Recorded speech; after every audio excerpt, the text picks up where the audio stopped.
Hello students, welcome to my YouTube channel nurses tech online. और आज का अपना टॉपिक है कार्डियक बायोमार्कर्स। तो कार्डियक बायोमार्कर्स को हम लोग डिटेल से समझने वाले हैं, बारीकी से समझने वाले हैं। जैसा कि प्रीवियस 2 लेक्चर में हमने पढ़ा था myocardial infarction and angina pectoris, वहां पे दोनों ही टाइम पे कार्डियक बायोमार्कर हम लोगों ने डायग्नोस्टिक इन्वेस्टिगेशन में इनको थोड़ा सा देखा था, सीखा था। तो इसको आज एक एक पॉइंट को हम लोग बारीकी से समझने वाले हैं कि कार्डियक बायोमार्कर्स क्या होते हैं, इनका नॉर्मल लेवल कितना होता है, कब ये ब्लड के अंदर इंक्रीज होते हैं और कब ये ब्लड में सबसाइड हो जाते हैं। ये सारा कंपैरेटिव स्टडी हम लोग आज स्टडी करने वाले हैं। तो चलिए आज का लेक्चर शुरू करते हैं। और लेक्चर शुरू करने से पहले हम लोग जो अपना थॉट होता है, वो सक्सेस मंत्र जो होता है, वो आज का सक्सेस मंत्र क्या है अपना, don't settle for average. Average के लिए आपको सेटल नहीं करना है, bring your best for the success. अगर आपको सक्सेस होना है किसी भी फील्ड के अंदर तो आपका बेस्ट आपको देना ही रहेगा। तो इसी थॉट के साथ हम लोग इस टॉपिक को स्टार्ट करते हैं डियर। तो सबसे पहले बात करते हैं व्हाट इज कार्डियक बायोमार्कर। तो कार्डियक बायोमार्कर क्या होता है, they are cardiac biomarker are marker of cardiac injury और डैमेज। कार्डियक डैमेज या कार्डियक इंजरी के मार्कर होते हैं कार्डियक बायोमार्कर। और ये कब होते हैं, रिलीज होते हैं, release when cardiac muscle damages such as myocardial infarction। Myocardial infarction होने के केस में जब ब्लड में ये केमिकल रिलीज होने लग जाते हैं मायोकार्डियल मसल से, इन्हीं को अपन बोलते हैं cardiac biomarker. Then what are they, they are in nature either protein, either enzyme और पॉलीसैकेराइड। या तो ये नेचर वाइज प्रोटीन होते हैं या एंजाइम्स होते हैं या फिर पॉलीसैकेराइड्स होते हैं। ठीक है, तो हम लोग आगे पढ़ने वाले हैं कि कौन कौन से कार्डियक बायोमार्कर ब्लड के अंदर इंक्रीज हो जाते हैं। तो कार्डियक बायोमार्कर क्या होते हैं dear, they are marker of cardiac injury और release when cardiac muscle damages that is myocardial infarction, जैसा कि मायोकार्डियल इन्फाक्शन में होता है। और नेचर वाइज ये क्या होते हैं, आइदर प्रोटीन, एंजाइम और polysaccharides. Then what are the types of cardiac biomarker. तो टाइप कौन कौन से होते हैं डियर, तो सबसे पहले बात करते हैं हम लोग जैसे कि myoglobin, second one is troponin. और ट्रोपोनिन में 2 टाइप के होते हैं, troponin C, troponin T and third one is troponin I. अब आगे पढ़ने वाले कि ये क्या होते हैं। देन थर्ड वन होता है अपने पास सीकेएमबी या फिर सीपीके यानी क्रिएटिन फोस्फोकाइनेज या फिर क्रिएटिन काइनेज मेटाबोलाइट।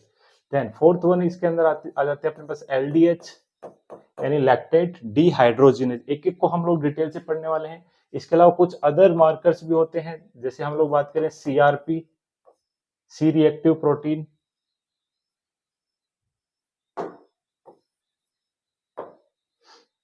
सी रिएक्टिव प्रोटीन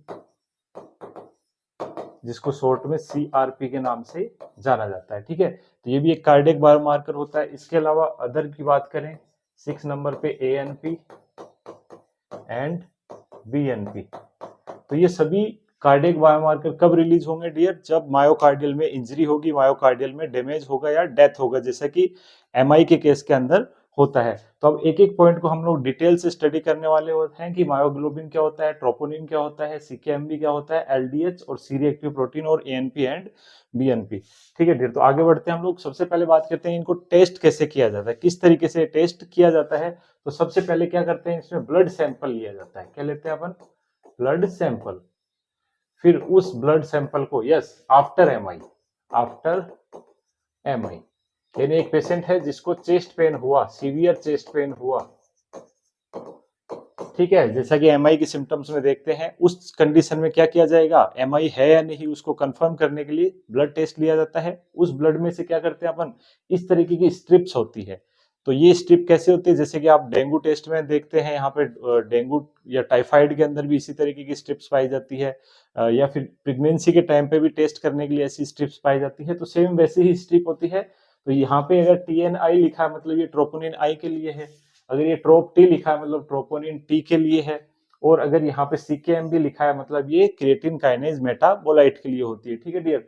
तो इसमें क्या करते हैं, जो यहाँ पे स्पॉट होता है, इस स्पॉट में क्या करेंगे अपन, ब्लड सैंपल, ब्लड की 2 से 3 ड्रॉप इसके अंदर क्या करेंगे अपन, डालेंगे। डालने के बाद में क्या होगा, यहाँ पे अगर कार्डियक बायोमार्कर होगा तो ये जो स्ट्रिप होती है, ये जो पट्टी होती है, इस पट्टी में क्या होते हैं, इनके एंटी मार्कर्स होते हैं। तो अगर वो कार्डियक बायोमार्कर वहां प्रेजेंट हुआ और यहाँ पे एंटी मार्कर है, तो वहां पे क्या होगा, रिएक्शन होगा, और रिएक्शन होते ही क्या हो जाएगी, वहां पे 2 लाइन इस तरीके से बन जाती है। 2 लाइन बनने का मतलब होता है टेस्ट क्या है, पॉजिटिव है। सिंगल लाइन बना है, इसका मतलब टेस्ट क्या रहता है डियर, नेगेटिव रहता है। तो इस तरीके से अपन ये टेस्ट परफॉर्म कर सकते हैं। अब बात करते हैं एक एक को डिटेल से। सबसे पहले बात करते हैं हम लोग myoglobin. Yes dear, what is myoglobin. तो सबसे पहले बात करें मायोग्लोबिन क्या होता है, तो it is oxygen carrying pigment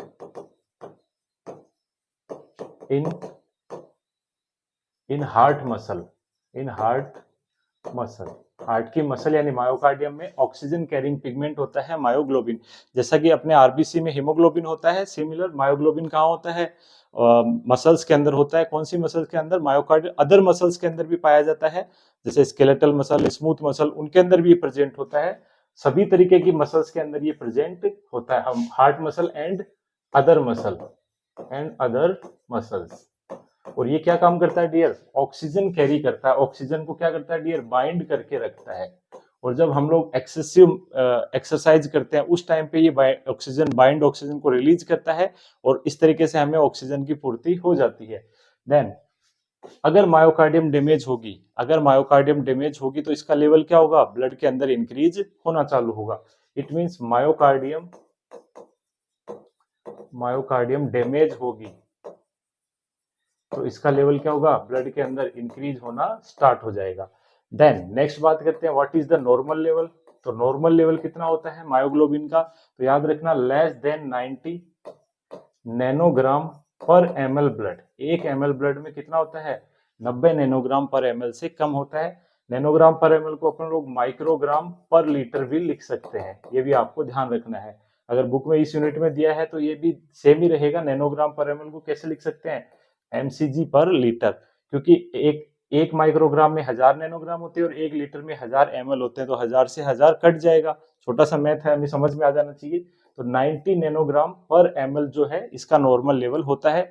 इससे ज्यादा बढ़ा हुआ मिलता है, इसका मतलब वो मायोकार्डियल डैमेज को इंडिकेट करता है। नेक्स्ट पॉइंट, यस, इसका जो लेवल है राइज कब होता है डियर, तो इसका लेवल राइज होता है within 1 to 2 hours after MI होने के 1 से 2 घंटे के अंदर इसका लेवल क्या हो जाएगा, 90 से ज्यादा बढ़ना चालू हो जाएगा।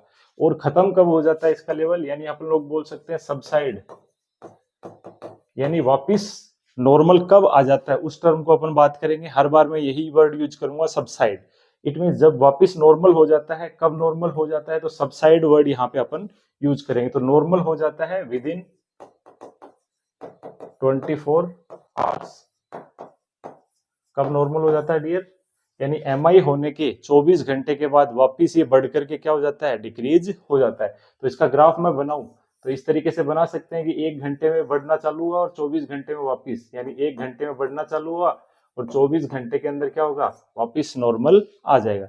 इसका मतलब अगर MI होने के 1.5 दिन या 2 दिन के बाद ये मायोग्लोबिन का टेस्ट किया जाए तो वो नॉर्मल ही आने वाला है, क्योंकि वो बढ़ा होगा और फिर वो वापिस डिक्रीज हो गया।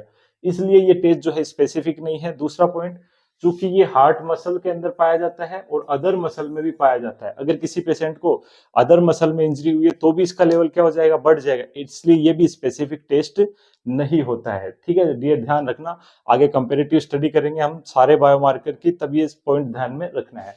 तो this is about myoglobin. Second अपने पास होता है डियर ट्रोपोनिन। तो ट्रोपोनिन अभी अपन ने पढ़ा, ट्रोपोनिन कितने टाइप का होता है, 3 टाइप का।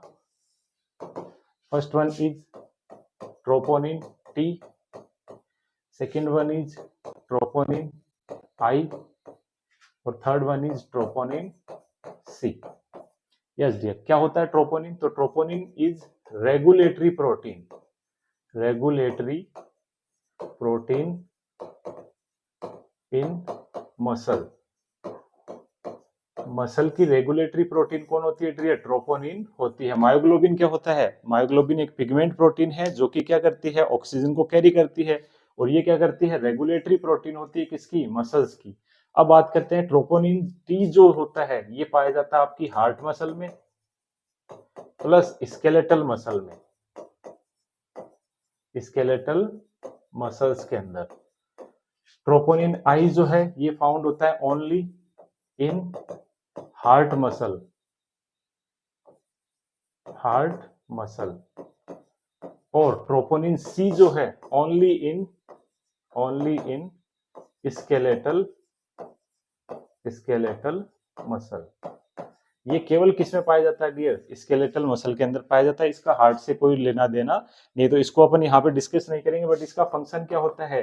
ये कवर करके रखता है calcium binding site at actin fibre of muscle. Muscle में एक्टिन फाइबर्स जो पाए जाते हैं उनमें कैल्शियम जहां पे टच होना है, जुड़ना है, उस साइट को बाइंड करने का काम करते हैं। तो ये स्केलेटल मसल्स के अंदर ये रेगुलेटरी प्रोटीन का काम करते हैं। तो ये जो है हार्ट से रिलेटेड नहीं है, ये दोनों जो है किससे रिलेटेड है डियर? कार्डियक से रिलेटेड है, ट्रोपोनिन टी एंड ट्रोपोनिन आई। दोनों ये भी क्या है? रेगुलेटरी प्रोटीन होती है किसके अंदर?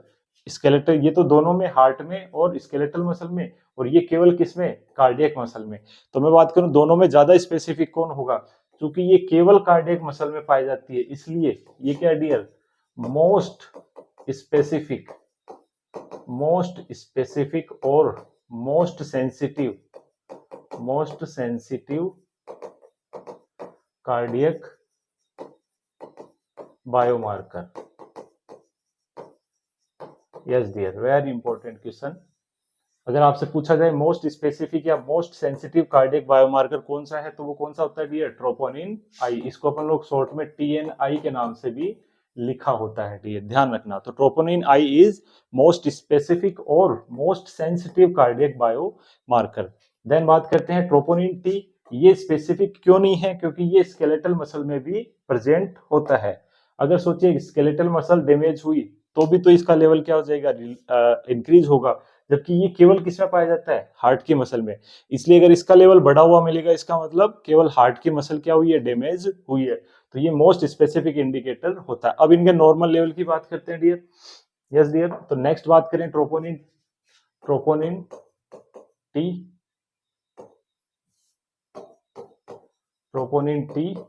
एंड ट्रोपोनिन आई। तो नॉर्मल लेवल की बात करते हैं दोनों की। तो ट्रोपोनिन टी का जो नॉर्मल लेवल होता है डियर, लेस देन 0.1 नैनोग्राम पर ml। यस डियर, इसको अगर माइक्रोग्राम पर ml में लिखना है तो भी सेम ही रहेगा, यहाँ पर लीटर, माइक्रोग्राम पर लीटर। और ट्रोपोनिन आई का जो नॉर्मल लेवल होता है दैट इज लेस देन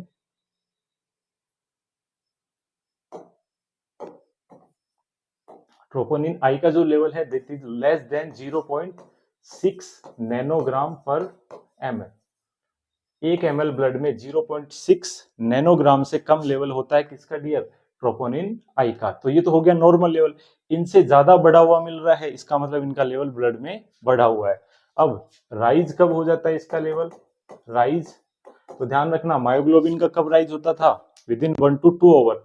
तो इसका होता है 2 to 3 आवर, 2 to 3 आवर। तो इसका मतलब अगर आपसे पूछा जाए मोस्ट अर्ली मार्कर कौन है, तो दैट इज मायोग्लोबिन। और सेकंड मोस्ट अर्ली मार्कर कौन है डियर? Troponin T. आगे कंपैरिजन करेंगे तब मैं एक साथ इसको लिखवा दूंगा आपको। Then what is troponin I? ये राइज कब होगा डियर? तो ध्यान रखना ट्रोपोनिन आई रिलीज राइज मतलब बढ़ना। जैसे कि इसका नॉर्मल लेवल इतना है, बट ब्लड में कब बढ़ना शुरू होगा? जैसे कि 2 से 3 घंटे बाद, IMI के 2 से 3 घंटे बाद बढ़ना स्टार्ट होता है। इसी तरीके से ये बढ़ना स्टार्ट हो जाता है dear 3 to 12 hour after MI। Yes, इसका लेवल बढ़ना कब स्टार्ट होगा? 3 से 12 घंटे के अंदर इसका लेवल जो है ब्लड के अंदर इंक्रीज होना स्टार्ट हो जाता है। तो ये पॉइंट अपन को ध्यान रखना है। ठीक है डियर। नेक्स्ट, सबसाइड कब होगा? सबसाइड मीन लेवल वापस नॉर्मल, जो बढ़ गया था वो वापस नॉर्मल कब आता है? दैट मीन्स सबसाइड होना। तो सबसाइड कब होता है इसका लेवल? तो ध्यान रखना, ट्रोपोनिन आई जो होता है वो अपना अप टू 10 डेज, 10 दिन तक ये ब्लड के अंदर बना रहता है। और ट्रोपोनिन आई है ये भी सबसाइड होता है dear, subside up to 10 days. Similar, लगभग ब्लड में कितने दिन बने रहते हैं? ये 10 दिन तक इनका लेवल इंक्रीज रहता है। 10 दिन के बाद ये वापस नॉर्मल आ जाते हैं। तो राइज 2 से 3 घंटे में, और ये वाला 3 से 12 घंटे के अंदर राइज होता है। ये सेकंड मोस्ट अर्ली मार्कर होता है। और फर्स्ट मोस्ट अर्ली मार्कर कौन होता है? मायोग्लोबिन होता है, जो कि 1 से 2 घंटे में ब्लड में राइज होना शुरू हो जाता है डियर। नेक्स्ट बात करते हैं हम लोग, थर्ड वन इज सीकेएमबी और सीपीके। तो सीकेएमबी क्या होता है डियर? इसके फुल फॉर्म क्या होता है?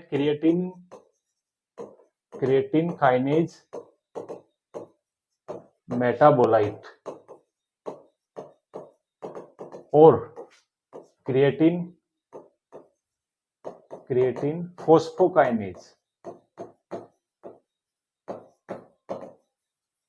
यानी सीपीके, इस नाम से भी इसको अपन जाना जाता है। What is the use? क्या यूज होता है? जैसे ट्रोपोनिन का यूज क्या था? मसल्स की रेगुलेशन करना। वैसे इसका क्या काम होता है? तो it is enzyme,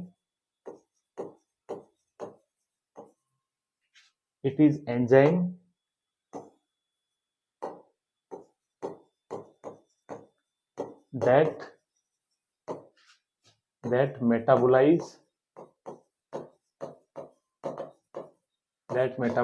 creatinine. Yes dear, very important. Creatinine को ये क्या करता है? मेटाबोलाइज करने का काम करता है।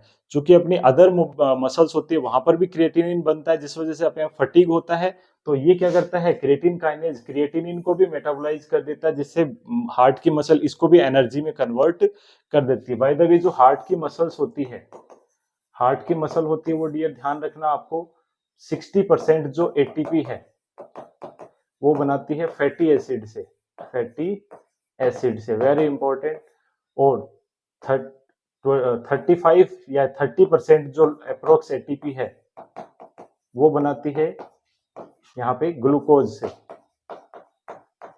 और 5 to 10% जो एटीपी है वो बनाती है क्रिएटिनिन एंड अदर जो वेस्ट प्रोडक्ट होते हैं उनसे वो जो एटीपी का फॉर्मेशन करती है। तो इंपॉर्टेंट बात क्या है? 60% किससे एनर्जी लेते हैं? हार्ट फैटी एसिड से लेते हैं। बाकी जो अदर मसल्स होती है अपनी बॉडी की, वो मेजर एनर्जी लेती है, अपना मेजर एटीपी बनाती है ग्लूकोज से। तो ये पॉइंट आपको ध्यान रखना इंपॉर्टेंट है। देन नेक्स्ट बात करते हैं हम लोग, it is enzyme that metabolise creatine. Then it increase when cardiac muscle and cardiac muscle damage. It increase when cardiac muscle damage plus hypothyroidism, यानी हाइपोथायरॉयडिज्म के केस में भी क्या हो जाता है? इसका लेवल इंक्रीज हो जाता है, प्लस हाइपोथर्मिया, यानी बॉडी का ब्लड टेम्परेचर क्या हो जाए डियर? कम हो जाए। उस केस में भी क्या हो जाएगा? इसका लेवल इंक्रीज हो जाता है। इसका मतलब ये भी स्पेसिफिक मार्कर नहीं है, क्योंकि हाइपोथायरॉयडिज्म और हाइपोथर्मिया के केस में भी इसका लेवल क्या हो रहा है डियर?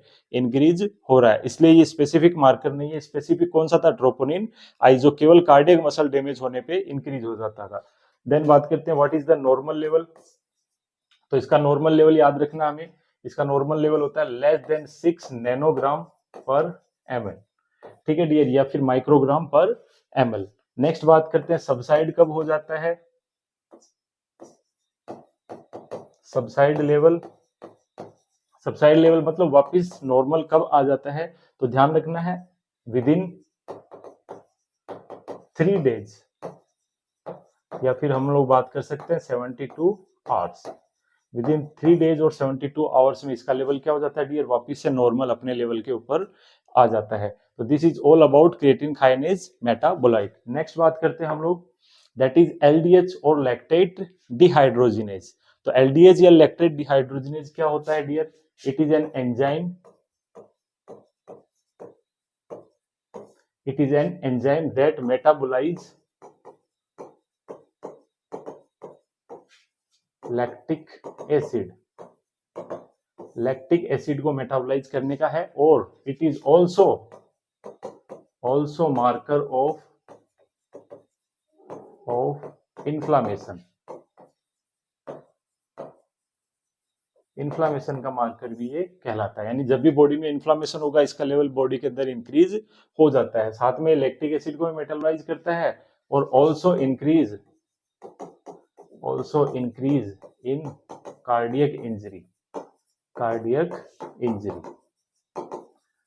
ये भी अपन को ध्यान रखना है। इसका मतलब ये भी स्पेसिफिक मार्कर नहीं होता है। देन बात करते हैं इसके टाइप्स। तो ये 5 टाइप का होता है। LDH1 जो है ये cardiac muscle plus brain cell plus RBC इनके अंदर प्रेजेंट होता है। इसका मतलब अगर आरबीसी डिस्ट्रॉय होगी या ब्रेन में डैमेज होगा तो भी LDH1 का लेवल इंक्रीज हो जाता है। ऐसे ही यही है कार्डियक से रिलेटेड, बाकी जो 4 टाइप है वो कार्डियक से रिलेटेड नहीं है। देन बात करते हैं LDH2 जो होता है अपने पास, ये रिलेटेड होता है अपना रेटिकुलो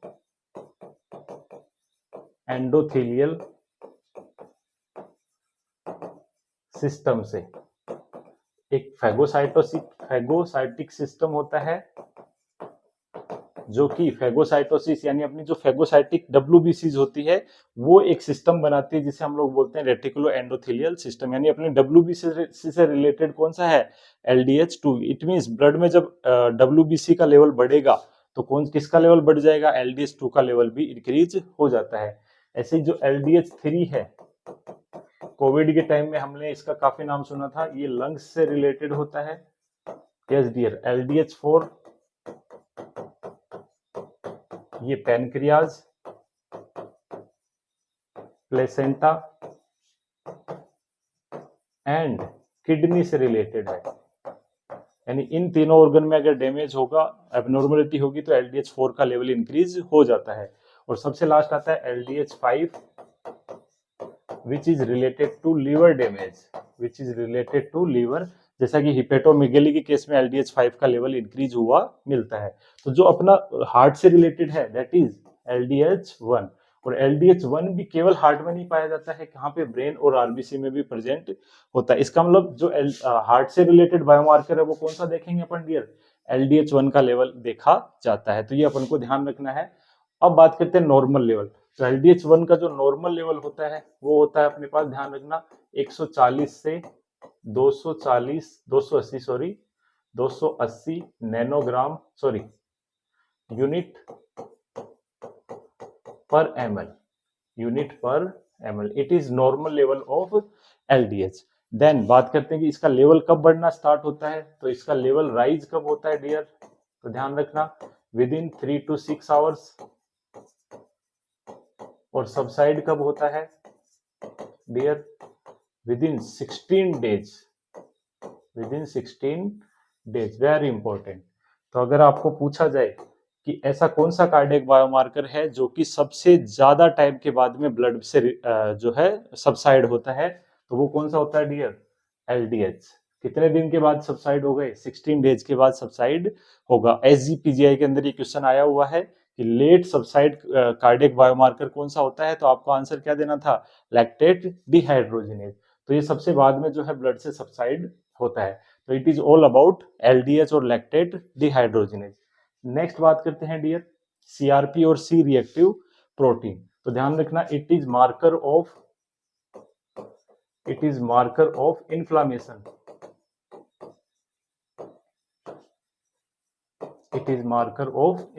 जब भी बॉडी में इन्फ्लामेशन होगा इसका लेवल इंक्रीज हो जाता है। साथ ही साथ में अगर हार्ट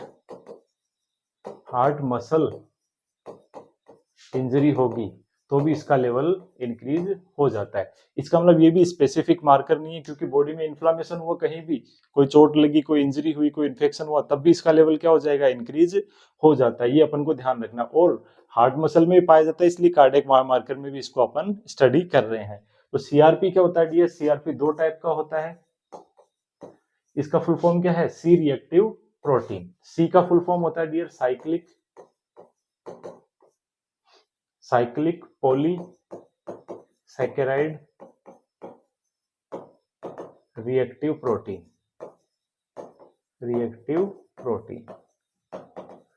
यस डियर, इसका पूरा नाम क्या है? Cyclic polysaccharide reactive protein. तो ये प्रोटीन जो है कब रिलीज होगी? जब भी बॉडी में इन्फ्लामेशन होगा या फिर हार्ट मसल में इंजरी होगी, तो it is released by liver. Liver. ध्यान रखना, जो शुरू के बायोमार्कर पड़े वो हार्ट से रिलीज होते हैं, जैसा कि मायोग्लोबिन है, ट्रोपोनिन है, सीकेएमबी है, वो हार्ट के मसल से रिलीज होते हैं या अदर मसल से रिलीज होते हैं। इसी तरीके से ये वाला जो है वो कहाँ से रिलीज होता है डियर? लीवर से रिलीज होता है। और जो सीआरपी है वो दो टाइप का होता है। पहला होता है स्टैंडर्ड सीआरपी और दूसरा होता है highly sensitive CRP. Yes, important. Standard CRP और highly sensitive CRP. Standard CRP general body inflammation को इंडिकेट करता है और एचएससीआरपी कार्डियक मसल इंजरी को इंडिकेट करता है। देन बात करें, जो स्टैंडर्ड सीआरपी है वो अपने पास नॉर्मल जो है वो समझा जाता है less than 3 mg/dl। Yes dear, जबकि एचएससीआरपी है वो नॉर्मल समझा जाता है लेस देन 1 mg/dl। अब ध्यान रखना, स्टैंडर्ड सीआरपी 10 से ज्यादा होगा तब एबनॉर्मल समझा जाता है, और ये 3 से ज्यादा होते हैं क्या समझते हैं? इसको एबनॉर्मल समझ लेते हैं। यानी 3 से ज्यादा है उसको कोरोनरी आर्टरी डिजीज होने का रिस्क उतना ही ज्यादा होगा। किसी पेशेंट का एचएससीआरपी 10 से ज्यादा है तो उसमें कंफर्म होता है कि वहां पर मायोकार्डियल इंजरी होना उसका स्टार्ट हो चुका है। तो ये दो टाइप का सीआरपी होता है। सी रिएक्टिव प्रोटीन मेनली क्या है? मार्कर ऑफ इन्फ्लामेशन होता है डियर।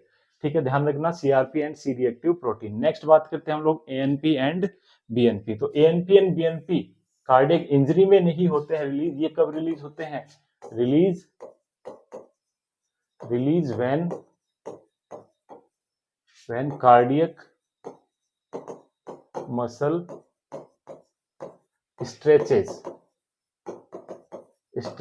कार्डियक मसल जब स्ट्रेच होगी उस केस में ये मार्कर रिलीज होते हैं। इसका पूरा नाम होता है, एएनपी का होता है atrial natriuretic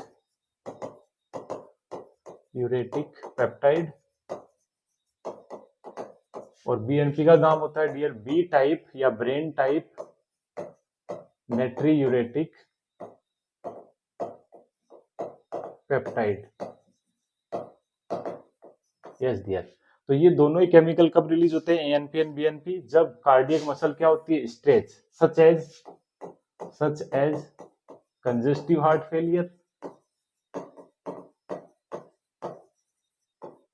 failure and second बात करें इंक्रीज प्रीलोड और increase returning venous blood to atrium.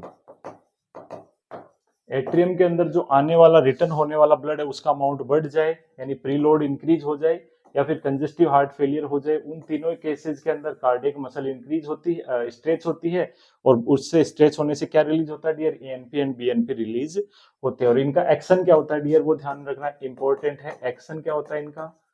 Yes dear, ये क्या करते हैं? डिक्रीज करते हैं डियर ब्लड प्रेशर को। बीपी को क्या करते हैं डियर? ये डिक्रीज करने का काम करते हैं। किस तरीके से करते हैं action? They are anti of aldosterone और RAS मैकेनिज्म। RAS मैकेनिज्म यानी रेनिन एंजियोटेंसिन एल्डोस्टेरोन मैकेनिज्म होता है, जिसके अंदर ये मैकेनिज्म क्या करता है, जब बॉडी में बीपी कम होता है तो बीपी को इम्प्रूव करने की कोशिश करता है। उस मैकेनिज्म को बोलते हैं अपन आरएएस मैकेनिज्म, यानी renin angiotensin aldosterone system mechanism. इसके अंदर एल्डोस्टेरोन का काम आता है, यानी ये मैकेनिज्म बीपी को क्या करती है डियर, बढ़ाने की कोशिश करती है। तो ये इसका उल्टा करता है, कौन, डिक्रीज करने का काम करता है बीपी को, ताकि मसल जो है वो स्ट्रेच जो हो रही है वो कम स्ट्रेच हो। तो ध्यान रखना। और आरएएस पे मैंने डिटेल वीडियो बना रखा है, लिंक डिस्क्रिप्शन में मैं डाल दूंगा, आप लोग देख लेना। इसको काफी अच्छे तरीके से मैंने एक्सप्लेन करने की कोशिश करी है, होप आपको समझ में आएगा डियर। ठीक है डियर, तो नेक्स्ट बात करते हैं कि एएनपी बीएनपी क्या होता है डियर। कार्डियक मसल जब स्ट्रेच होगी तब रिलीज होते हैं, जैसे कि इन तीनों केसेस में, और ये बीपी को डिक्रीज करने का काम करती है, ताकि मसल जो स्ट्रेच हो रही थी वो वापस से नॉर्मलाइज हो सके। देन नेक्स्ट बात करते हैं कार्डियक बायोमार्कर की डियर समरी। तो इसको हम लोग एक साथ समराइज करते हैं इस ग्राफ के थ्रू। तो पहले इस ग्राफ को समझ लेते हैं अपन। यस डियर, तो सबसे पहले बात करते हैं, इसमें अलग अलग तरीके के ग्राफ दिखते हैं। ये आपका एक्स एक्सिस हो गया, ये वाई एक्सिस हो गया, इसमें ये टाइम है यहाँ पे। तो शुरू में मैंने इंडिकेट किया घंटों में, 1 2 3 4 5 12, फिर ये 24 hour, 48 hour, 72 hour, 10 days, 16 days. तो इस तरीके से हम वन बाय वन समझेंगे। तो जो सबसे पहला ग्राफ है, यस डियर, यस, ये इंडिकेट करता है मायोग्लोबिन को। यस डियर, पहला जो मार्कर पढ़ा था अपन ने, अर्ली मार्कर पढ़ा था, जो कि इंक्रीज हो जाता है कब, विद इन 1 to 2 आवर, और खत्म कब हो जाता है डियर, विद इन 24 आवर। तो ध्यान रखना, यहाँ पे मैं इस तरीके से लिखता हूँ, 1 to 2 आवर में इंक्रीज हो जाता है, और ओब्लिक करके यहाँ पे 24 घंटे में क्या हो जाता है डियर, सबसाइड हो जाता है। देन सेकंड बात करते हैं, सेकंड ग्राफ कौन सा है अपने पास जो दिखाई दे रहा है अपन को, that is blue graph. Yes dear, तो ये जो ब्लू ग्राफ अपन को दिखा रहा दे रहा है, जो 10 डेज के अंदर खत्म हो जाता है, ये ग्राफ अपना होता है dear troponin T, troponin T का graph. Yes dear, troponin T के बारे में अपन ने पढ़ा था, 2 to 3 आवर में ये इंक्रीज होता है, और अप टू 10 डेज तक ये सबसाइड हो जाता है, जैसा कि हमने आज के लेक्चर में पढ़ा था। इसको हम लोग एक साथ समराइज कर रहे हैं। देन डियर, थर्ड ग्राफ अपने पास आता है, that is green graph. Yes dear, तो ग्रीन ग्राफ जो इंडिकेट करता है, वो इंडिकेट करता है dear troponin I, troponin I को इंडिकेट करता है। जैसा कि ट्रोपोनिन आई में पढ़ा था, 4 से 12 घंटे में इंक्रीज होता है, और अप टू 10 डेज, 10 दिन के अंदर वापस क्या हो जाता है डियर, सबसाइड हो जाता है। नेक्स्ट अगला जो ग्राफ है अपने पास, दैट इज सीकेएमबी ग्राफ, सीकेएमबी, और सीकेएमबी क्रिएटिन काइनेज मेटाबोलाइट, जैसा कि हम लोगों ने पढ़ा था, ये ग्राफ 4 से 12 घंटे में इंक्रीज होता है, और अप टू 3 डेज, यानी कि 72 घंटे में क्या हो जाता है डियर, डिक्रीज हो जाता है। जैसा कि हम देख भी पा रहे हैं, ये ग्राफ चला यहाँ से 4 से 12 घंटे में, और वापस डिक्रीज हो गया कहाँ पे, 72 आवर पे वापस डिक्रीज हो जाता है। 4 से 6 घंटे, सॉरी, 4 से 6 घंटे के अंदर ये इस तरीके से इंक्रीज होता है, और 3 दिन के अंदर वापस क्या हो जाता है, डिक्रीज हो जाता है। नेक्स्ट और सबसे लास्ट ग्राफ आता है अपना, that is pink graph.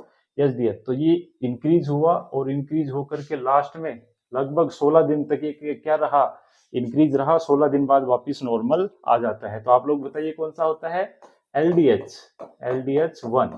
Yes dear, तो LDH1 जो ग्राफ है वो कब इंक्रीज होना स्टार्ट होता है, 3 to 6 आवर में इंक्रीज होता है। यस डियर, और सबसाइड कब हो जाता है, 16 डेज में, 16 डेज में क्या हो जाता है, सबसाइड हो जाता है डियर। तो ये मैंने ग्राफिकल रूप से इसको समझाने का प्रयास किया, आप लोग स्क्रीनशॉट लेकर के इसको समझने की कोशिश करना कि कौन सा लेवल कब इंक्रीज होता है। इसका मतलब सबसे अर्लीस्ट मार्कर कौन होगा dear, earliest marker is myoglobin. Yes dear, earliest marker is myoglobin. अब एक टेबल के फॉर्म में भी इसको हम लोग कैटेगराइज करने की कोशिश करते हैं। तो सबसे पहले अपन लोग नाम लिख लेते हैं इन सभी के। Yes dear, first one is myoglobin, second one is troponin T, third one is troponin I, third one is CKMB या CPK, fourth one is LDH। यही चारों मेन होते हैं, पांचों मेन होते हैं। इसके अलावा जो है वो अदर इन्फ्लामेटरी मार्कर्स में आते हैं। देन बात करें हम लोग, यस डियर, नॉर्मल लेवल कितना होता है इनका, यस, राइज कब होते हैं, सबसाइड कब हो जाते हैं डियर, वेरी इंपॉर्टेंट। मायोग्लोबिन का जो नॉर्मल लेवल था, यस डियर, मैंने बताया था आपको, लेस देन 90 नैनोग्राम पर ml, ट्रोपोनिन टी का बताया था लेस देन 0.1 नैनोग्राम पर ml, और ट्रोपोनिन आई का था लेस देन 0.6 नैनोग्राम पर ml, और इसका था लेस देन 6 नैनोग्राम पर ml, और LDH का था 142 180 यूनिट पर ml ब्लड। ठीक है डियर, तो ये तो होगी नॉर्मल लेवल की बात। इंक्रीज कौन सा कब होता है, तो राइज कौन सा कब होता है, तो हमें पता है मायोग्लोबिन सबसे पहले विद इन 1 to 2 आवर में ये इंक्रीज हो जाता है, इसलिए इसको हम लोग बोलते हैं earliest marker. Second troponin T होता है 2 to 3 आवर। तो अगर मायोग्लोबिन ऑप्शन में नहीं मिले तो आपको आंसर क्या देना है, ट्रोपोनिन टी, क्योंकि 2 से 3 घंटे में इसका लेवल भी ब्लड में बढ़ना चालू हो जाता है। ऑप्शन में मायोग्लोबिन नहीं है तब ट्रोपोनिन टी का आंसर देना है। देन ट्रोपोनिन आई जो होता है अपने पास, दैट इज इंक्रीज होना स्टार्ट हो जाता है डियर 3 to 12 आवर, 3 से 12 घंटे में इंक्रीज होना स्टार्ट हो जाता है। सीकेएमबी जो है 4 से 6 घंटे में स्टार्ट हो जाता है, और एलडीएच जो है 3 से 6 घंटे के अंदर ब्लड के अंदर इंक्रीज होना स्टार्ट, यानी ये सिमिलर से हो गया अपने पास तीनों, जबकि ये फर्स्ट सबसे अर्ली, यानी ये कौन सा हो गया, अर्ली मार्कर हो गया डियर, ध्यान रखना। और सबसे स्पेसिफिक कौन सा बताया था मैंने, troponin I is most specific cardiac biomarker. Then subside कब हो जाते हैं, यानी कब वापस नॉर्मल हो जाते हैं, तो मायोग्लोबिन बताया था विद इन 24 आवर, यानी एक दिन में। ये दोनों ही 10-10 दिन में सबसाइड होते थे, 10 डेज और 10 डेज, यानी ट्रोपोनिन टी और ट्रोपोनिन आई 10 दिन तक ब्लड के अंदर इंक्रीज रहते हैं। और सीकेएम भी था, वो कब सबसाइड हो जाता था, विद इन 72 आवर, यानी 3 डेज। देन और एलडीएच कब सबसाइड होता था, विद इन 16 डेज, यानी 16 दिन तक, यानी लेट, जो सबसे लेट सबसाइड होने वाला बायोमार्कर है वो कौन सा होता है डियर, एलडीएच होता है। और सबसे जल्दी सबसाइड होने वाला कौन सा बायोमार्कर है, तो वो कौन सा होता है, मायोग्लोबिन। तो मायोग्लोबिन सबसे पहले भी राइज होता है और सबसे पहले ही सबसाइड भी हो जाता है। ये पॉइंट, दोनों ही पॉइंट किसके केस में होंगे, मायोग्लोबिन के केस में होंगे डियर। तो it is summary of cardiac biomarker.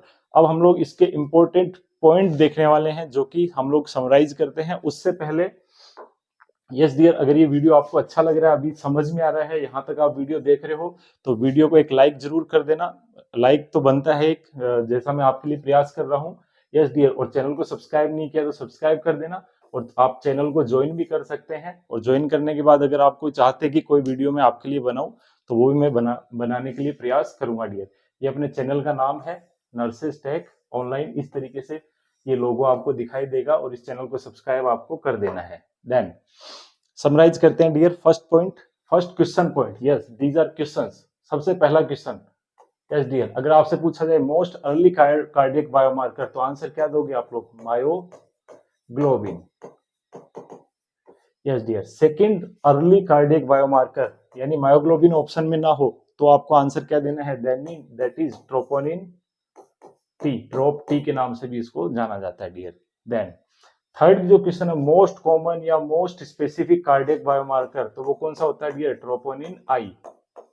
Troponin I is most specific, most common cardiac biomarker. Then second पूछा जाए मोस्ट कॉमन या most specific second most common पूछा जाए, यानी ये ऑप्शन में मिले नहीं आपको, तो आंसर क्या देना डियर, सीकेएमबी। तब आंसर क्या दोगे डियर, सीकेएमबी आंसर देना आपको, यानी ट्रोपोनिन आई नहीं मिला ऑप्शन में तो क्या देना है, सीकेएमबी आपको आंसर देना है। Then next question, most sensitive cardiac biomarker पूछा जाए तो again troponin I, troponin I. और सेकंड मोस्ट सेंसिटिव पूछा जाए तो ये ऑप्शन में नहीं है, तो क्या देना है, सीकेएमबी। सिमिलर, जैसा कि हमने पढ़ा अभी, स्पेसिफिक पूछा, स्पेसिफिक पूछ लो चाहे सेंसिटिव पूछ लो, आंसर क्या रहेंगे, दोनों के इसमें सेम रहेंगे। Then what is the late disappear cardiac biomarker, तो जो सबसे लेट डिसअपियर होता है, एसजीपीजीआई में क्वेश्चन पूछा हुआ है, तो सबसे लेट डिसअपियर होने वाला कार्डियक बायोमार्कर कौन सा होता है डियर, एलडीएच। और इसमें भी पूछा जाए तो 1, क्योंकि अपना 1 वाला किससे रिलेटेड है, हार्ट से रिलेटेड है। Then early disappear cardiac biomarker पूछा जाए, जो कि सबसे जल्दी डिसअपियर हो जाता है, तो याद करो समरी में हमने बताया मायोग्लोबिन विद इन 24 आवर क्या हो जाता है डियर, सबसाइड हो जाता है। तो it is most early disappear cardiac biomarker is myoglobin. तो मायोग्लोबिन सबसे अर्ली अपीयर भी होता है और सबसे अर्ली डिसअपियर भी होता है, ये चीज दोनों ही केसेस में मायोग्लोबिन आपको आंसर रखना है। देन बायोमार्कर ऑफ कार्डियक या हार्ट फेलियर, या फिर हाइपरटेंशन, यानी हार्ट फेलियर या हाइपरटेंशन में क्या होता है डियर, कार्डियक मसल स्ट्रेच होती है। तो स्ट्रेच का मार्कर कौन सा था, अभी अभी हम लोगों ने पढ़ा स्ट्रेच का जो कार्डियक बायोमार्कर है, this is ANP and BNP. Yes dear, तो ये रिलीज होते हैं कार्डियक मसल के द्वारा ही रिलीज होते हैं in response of cardiac muscle stretch. और कार्डियक मसल स्ट्रेच होती है हार्ट फेलियर में, हाइपरटेंशन के केस के अंदर, या फिर प्री लोड इंक्रीज होने के केस के अंदर भी इनका जो है स्ट्रेच बढ़ जाता है। तो ये सभी क्वेश्चन इंपॉर्टेंट है जो हमने अभी समराइज किए हैं डियर। देन नेक्स्ट बात करते हैं, एक क्वेश्चन सोल्व करते हैं हम लोग जो इसी से रिलेटेड है। तो आप ही लोगों को ये सोल्व करना है डियर। तो आंसर आपको कमेंट बॉक्स के अंदर देना है। Which of the following is most sensitive और specific marker of the myocardial injury? Options are myoglobin, troponin T, CKMB और ट्रोपोनिन आई। तो फटाफट से इसका जो क्वेश्चन का आंसर है वो आप लोग कमेंट बॉक्स के अंदर देना। मैं ट्राई देखता हूं कि आप लोग सही आंसर देते हैं या नहीं देते हैं डियर। देन सबसे लास्ट में ये टॉपिक आज इतना ही था। इसके अंदर मैंने एक एक चीज को बारीकी से एक्सप्लेन किया है, होप आपको समझ में आया होगा। अपने जो चैनल है, यूट्यूब चैनल है, उसका टेलीग्राम चैनल भी है, उसको आप लोग टेलीग्राम ऐप डाउनलोड करके ज्वाइन कर सकते हैं। उस पर मैं अपडेट्स जो है कभी काफी टॉपिक की मैं पीडीएफ नोट्स भी वहां पे डालता रहता हूं। तो होप आप लोग उसको सब्सक्राइब कर लेंगे, टेलीग्राम चैनल को ज्वाइन कर लेंगे। लिंक डिस्क्रिप्शन में भी दे दूंगा और टेलीग्राम ऐप पे जाकर के आप उसको सर्च भी कर सकते हैं। सेकंड, आप लोग यूट्यूब चैनल को जो है ज्वाइन भी कर सकते हैं एक मिनिमम फीस दे करके, ताकि आप लोगों के ऑन डिमांड वीडियोस भी मैं बना सकूं। तो आज के लेक्चर में इतना ही। अगर आपको वीडियो समझ में आया है, अच्छा लगा है, तो वीडियो को लाइक जरूर कर देना। Thank you very much.